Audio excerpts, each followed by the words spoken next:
Good morning বন্ধুরা, সবাই কেমন আছো? আশা করছি সবাই অনেক ভালো আছো। রাখি বকছি ব্লগসের আরেকটি নতুন দিনে তোমাদের সকলকে স্বাগত জানিয়ে নতুন আরেকটি ব্লগ নিয়ে চলে এলাম।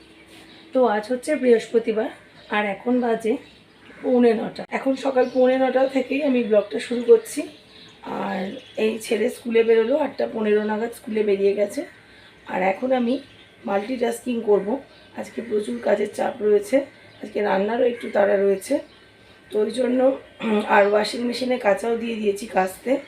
তো ওইদিকে কাচা হতে থাকবে আর এদিকে রান্না করব আর একসাথে বিছানা গোছাবো, ঘর ঝাড় দেবো, সমস্ত কাজ একসাথে করব। কেননা ছোটো ছেলের তো ছুটি হয়ে যায় 12:30টায়, তার আগে আমাকে সমস্ত গুছিয়ে নিজেকে স্নান করে নিতে হবে। তো চলো সমস্ত কাজ শুরু করছি, তোমরা দেখতে থাকো। তো আজকে সকালেই যেটা প্রথম কাজ রয়েছে সেটা হচ্ছে জামা কাপড়গুলো কেচে নেওয়া। 2-3 দিনের জামা কাপড় একসাথে একটু জমে গেছে বেশি, তো অনেকটাই পরিমাণে রয়েছে। তো এখন সকাল সকাল কেচে দেব, কেননা আবার 2-3 দিন ধরে দেখছি একটু মেঘ করছে বেলার দিকে। তো বৃষ্টি চলে এলে জামা কাপড়গুলো আর শুকোবে না, মেলার দেরি হয়ে যাবে। তো এই জন্য সকাল সকাল এখন কেচে নিচ্ছি, এরপরে মেলে দেবো যাতে মোটামুটি শুকিয়ে যায় বৃষ্টিটা আসার আগে অনেকটাই। আর আমার ফ্ল্যাটে সব কিছু ভালো হলেও একটাই সবচেয়ে বড় প্রবলেম, সেটা হচ্ছে জামাকাপড় মেলা শুকোনোর প্রবলেমটা। কেননা দেখেছো তোমরা যে আমার ফ্ল্যাটে কিন্তু কোনো রকম ব্যালকনি নেই, যা মেলতে হয় এই দুদিকের বড় বড় জানলা দুটো রয়েছে, ওই জানলা দুটোতেই মেলতে হয়। তো এই জন্য আমি চেষ্টা করি যে রোজেরটা রোজই কেচে ফেলতে। তো যতটা সম্ভব অল্প অল্প করে আমি কেচে নিতে চেষ্টা করি, কিন্তু বেশি পরিমাণ জমে যায় তাও মাঝে মধ্যে। আর আমাদের না 4 জনের কিন্তু কাচা যথেষ্ট পরিমাণে পড়ে, প্রত্যেক দিনই কিন্তু আমাকে কিছু না কিছু কাচতেই হয়। তো যাই হোক, এখন কাচাটা কাচতে বসিয়ে দিয়েছি। আর এখন এখানে বড় ছেলে সকালবেলা যে রোজ দিন ছাতু খায়, তো ওর জন্য একটু ছাতু করে নিচ্ছি। ও এখন ফ্রেশ হতে গেছে ওয়াশরুমে, ও বেরোলে ছাতুটা খেয়ে নেবে। আর ও যেহেতু ডায়েট শুরু করেছে আবার, তো 4টে করে আমন্ড দিচ্ছি এখন। তো ছাতুটা আর আমন্ডটা দিয়ে দেবো ওকে। আমন্ডটা ভিজিয়ে রেখেছিলাম সকালবেলা ঘুম থেকে উঠে, তো এখন দিয়ে দেব।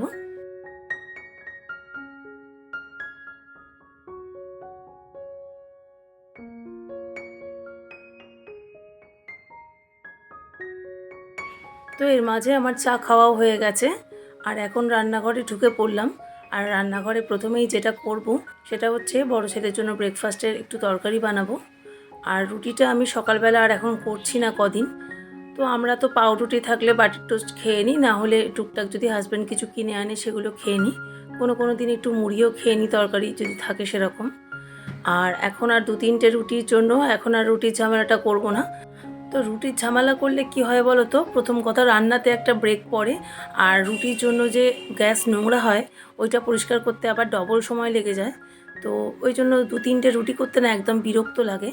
যদি সকালবেলা সবার জন্য রুটি করি তখন নয় করলাম, ঠিক আছে, সবার জন্যই করে নিই তখন। আর যদি ছেলের একার খাবার থাকে তাহলে আর 2-3টে রুটি হাজব্যান্ডকে বলি যে আমাদের বাড়ির সামনেই রুটির বানায় দোকান আছে, তো ওখান থেকে কিনেই নিতে বলি। তো চলো এখন তরকারিটা কেটে ফেললাম, আলু পটলের চচ্চড়ি করব একটু হালকা করে। আর এখন বসিয়ে দিচ্ছি। তো সামান্য একটু তেল নিয়েছি আর এর মধ্যে কালো জিরে সম্বারা দিয়ে তরকারিটা বসিয়ে দিলাম। তো ডায়েট করছে, তেল মশলা খুব বেশি দেওয়া যাবে না রান্নাতে, আর হালকা হালকাই ওকে দিতে হবে এখন। আর এখন আরেকটা কাজ করে নেব।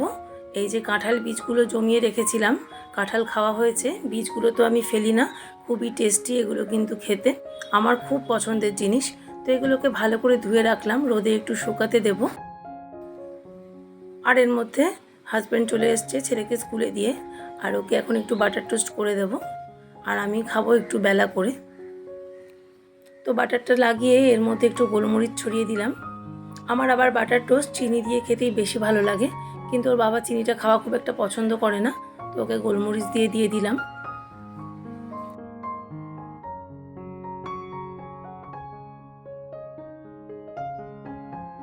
আর এখন সকালের দিকে এই বড় জানলাটার দিকে ভালো মতন রোদ এসেছে, তো এইখানেই কাঁঠাল বীজগুলো শুকোতে দিলাম। 2-3 দিন শুকোনোর পরে এগুলো দিয়ে একটু তরকারি বা ভাজা কিছু বানাবো।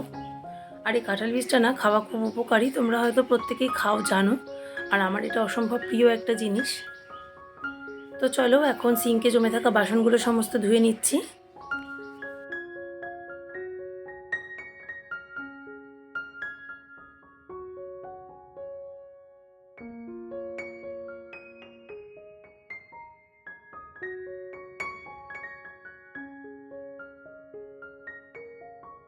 আর ছেলেকে স্কুল থেকে দিয়ে আসার সময় ও আবার 2 কেজি মতন আম নিয়ে এসেছে আর 2টো গন্ধরাজ লেবু নিয়ে এসেছে।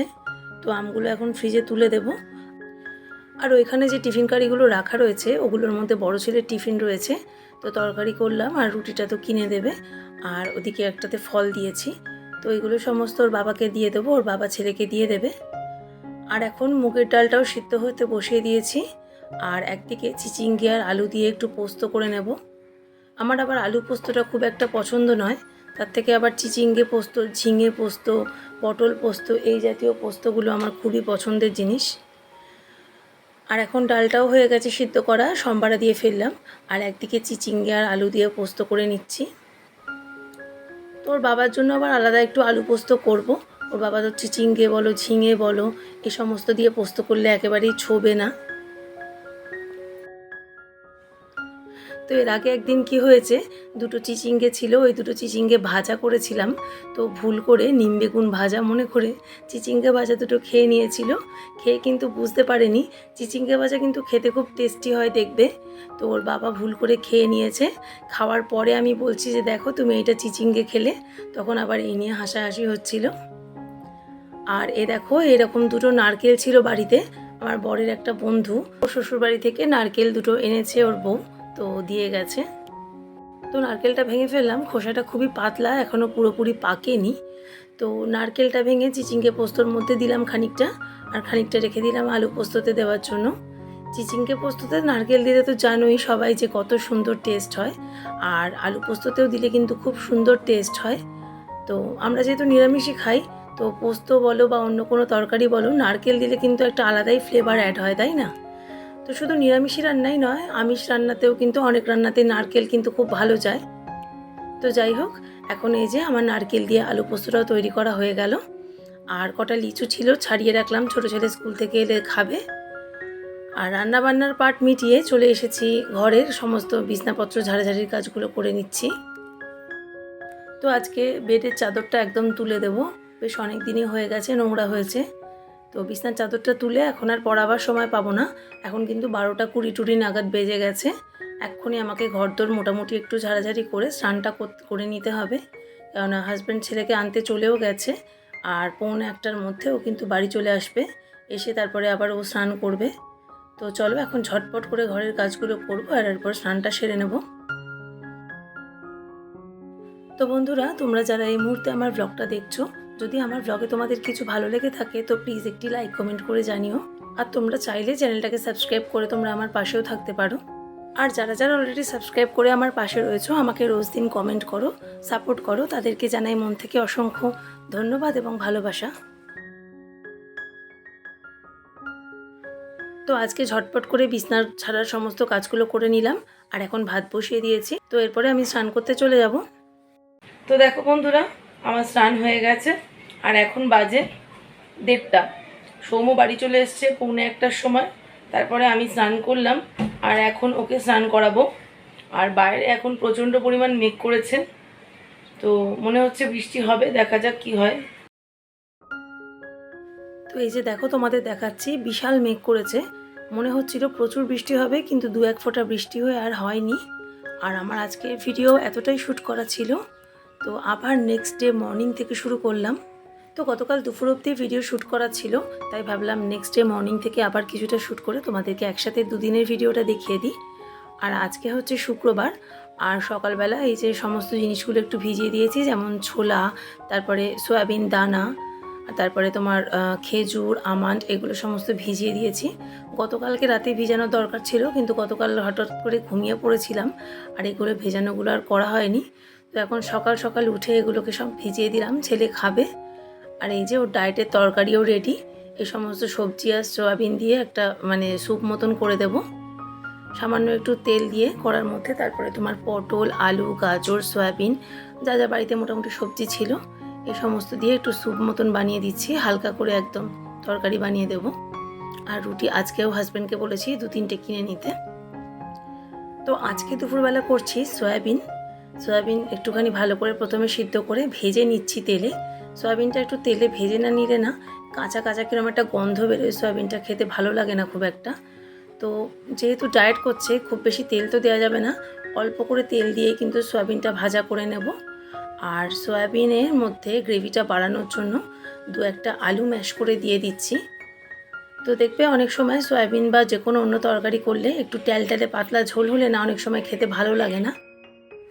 তো আমি তো চিরকাল টমেটো পেস্ট করেই গ্রেভির মধ্যে দিই, যাতে গ্রেভিটা একটু ঘন হয়। আর এখন টমেটোর যা দাম, টমেটো এখন আর হাজব্যান্ড আনছে না, বলছে টমেটো সস দিয়ে রান্না করো। তো গ্রেভিটা বানানোর জন্য কি আর করব, দু একটা আলু ম্যাশ করে দিলাম। আর এখন আমার ভাত আর সয়াবিনের তরকারি রেডি হয়ে গেছে। আর একটা লস্যির প্যাকেট রয়েছে, এটা ছোটো ছেলেকে দেব। ও আর আজকে ছোটো ছেলে না, স্কুল যায়নি, আজকে ওকে আর পাঠায়নি। তো আগামী সোমবার থেকে ওর আবার পরীক্ষা শুরু, ওই জন্য আজকে বাড়িতে রেখে একটু পড়াশুনো করাবো, তার জন্য আর স্কুলে পাঠাইনি। আর টুকটাক যেগুলো বাজার করেছিল হাজব্যান্ড, সেগুলো তোমাদের দেখিয়ে দিলাম। আর এখন চলে এসেছি বিছনার চাদরটা পরাতে। গতকাল সন্ধ্যাবেলায় ভেবেছিলাম যে চাদরটা পরাবো, কিন্তু ওই যে বিকালে যেহেতু বেরিয়ে গেছিলাম ছেলেকে নিয়ে, আর পরানো হয়নি। তো এখন ওই জন্য পরিয়ে নিচ্ছি। আসলে ছেলেকে যে আন্টি পড়ায়, ও এখন আর 1 মাস 1.5 মাসের মতো এখানে বাড়িতে আসতে পারবে না আমাদের। হঠাৎ করে ওর পায়ে একটু মুচকে গিয়ে পাটা ক্র্যাক হয়ে গেছে। তো ওই জন্য এখন আন্টির বাড়িতেই ছেলেকে নিয়ে যেতে হচ্ছে। তো যাতায়াত করতে হবে ছেলেকে নিয়ে, ওই জন্য বিকালবেলা।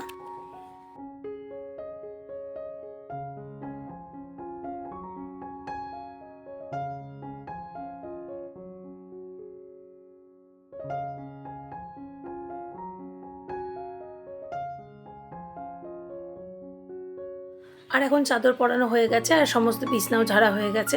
আর এখন ডাইনিং রুমে অনেকগুলো জামাকাপড় কাচা হয়ে যায়, সেগুলো ভাঁজ করে নিচ্ছি। ছোটো ছেলের জামাকাপড়ই বেশিরভাগ রয়েছে এর মধ্যে। অনেকগুলোই জামাকাপড় পরেছিল, তো সেগুলো সমস্ত ভাঁজ করে জায়গা মতন রেখে দেবো। আর আজকে আবার আমাদের নিচে আমাদের আবাসনে একজনের বাড়িতে পুজো রয়েছে, জগন্নাথ পুজো। তো তার বাড়িতে আমাদের নিমন্ত্রণ রয়েছে দুপুরবেলা। তো ভাত আর সয়াবিন করলাম, যেহেতু আমার হাজব্যান্ড বাইরে কোথাও ভাত খায় না, আর বড় ছেলেও তো ডায়েটের কারণে খাবে না বাইরে, ওই জন্য ওদের মতনই ভাত করেছি। আর ছোটো ছেলেকেও একটু বাড়ির থেকে খাইয়ে নিয়ে যাব। তো এই জন্য মোটামুটি অল্প করে সবার জন্যই করেছি, শুধুমাত্র আমি নিচে নেমে খাবো বলতে পারো। আর ছোটো ছেলেকে আর হাজব্যান্ডকে ওরা দুজনে বাড়ি থেকেই খেয়ে যাবে।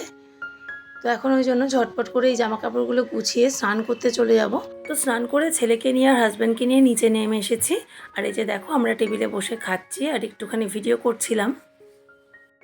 তো চলো আমরা খাওয়া দাওয়া কমপ্লিট করে নিই। আর আজকের ব্লগটা এখানেই শেষ করে দিচ্ছি। আবার ফিরবো নতুন ব্লগ নিয়ে। সবাই ভালো থেকো।